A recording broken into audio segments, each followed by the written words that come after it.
प्रतीक हैं और यहाँ के सरकारी चिन्हों, पैसों और कई कंपनियों और खिलाड़ियों की टीमों के प्रतीक चिन्हों में शामिल हैं।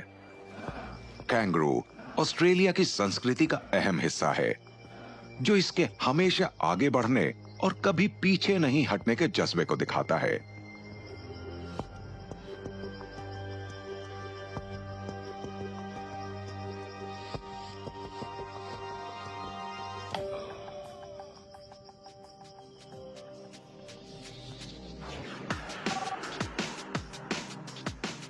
अपने बड़े बड़े पैरों और मजबूत पिछली टांगों की मदद से ये उछलते हुए चल सकते हैं और इनकी पूंछ इनका संतुलन बनाए रखती है।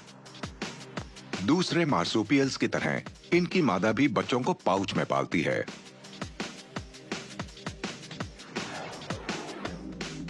रेड कैंगरूज दुनिया के सबसे बड़े मार्सुपियल्स हैं और ऑस्ट्रेलिया के बीच के सूखे इलाकों में पाए जाते हैं। इनकी ऊंचाई 2 मीटर से ज्यादा और वजन 90 किलोग्राम के आसपास हो सकता है। सबसे ज्यादा तादाद ईस्टर्न ग्रे कैंगरूज की है, जो ऑस्ट्रेलिया के पूर्वी हिस्से में केप यॉर्क से तास्मेनिया तक पाए जाते हैं।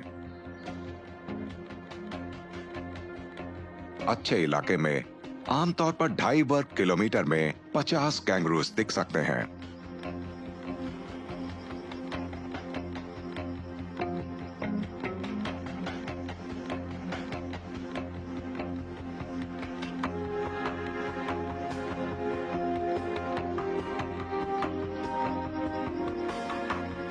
एंटिलोपाइन वॉलरूस के नरों का रंग रेड कैंगरूज से मिलता जुलता है और ये उनके नजदीकी रिश्तेदार हैं।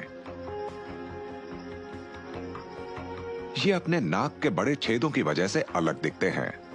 इससे इन्हें गर्म आबोहवा में शरीर से ज्यादा गर्मी निकालने में मदद मिलती है।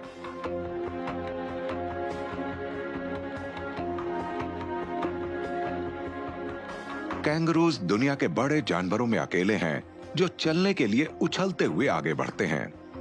रेड कैंगरूज की औसत रफ्तार 28 किलोमीटर प्रति घंटा तक होती है, लेकिन कम दूरी तक तो ये 68 किलोमीटर प्रति घंटा की रफ्तार पकड़ सकते हैं।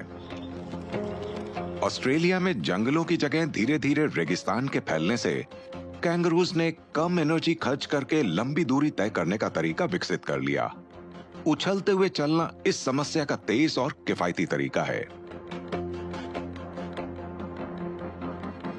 ऑस्ट्रेलिया के उत्तर में डिंगोज और मगरमच्छों के अलावा कैंगरूज के बहुत कम कुदरती शिकारी हैं। बाहर से लाई गई लोमड़ियों जैसे जानवरों से कुछ खतरा हो सकता है। कैंगरूज की सभी प्रजातियां लड़ती हैं। इनकी लड़ाइयां छोटी या लंबी हो सकती हैं और अभ्यास का काम करती हैं।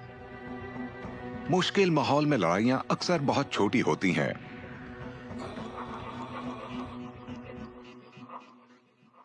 नर और मादा दोनों ही अलग अलग कारणों से लड़ते हैं, लेकिन मुख्य रूप से नर ही लंबी चलने वाली लड़ाइयों या बॉक्सिंग में शामिल होते हैं। मिलन के मौसम में नर मादाओं के आसपास लड़ते हैं, जबकि मादाओं के साथ रहने वाले बड़े नर किसी से नहीं उलझते। जब नर साथ चल रहे होते हैं, तब पूरे कायदे से होने वाली लड़ाइयां कभी भी हो सकती हैं और अक्सर इससे पहले दोनों नर एक दूसरे की साथ संवार करते हैं और फिर खड़े होकर उनमें से एक दूसरे की गर्दन को पंजों से पकड़कर उसे चुनौती देता है।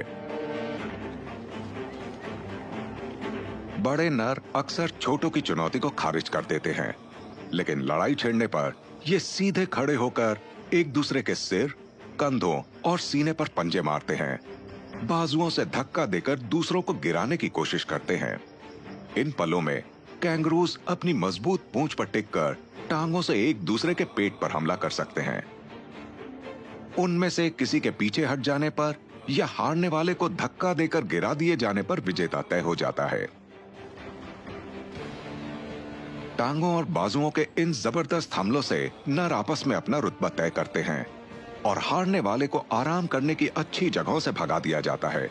उसे पीछे हटना होगा और ये बाद में कभी विजेता पर अपने शानदार हथियारों को आजमाने की कोशिश कर सकता है।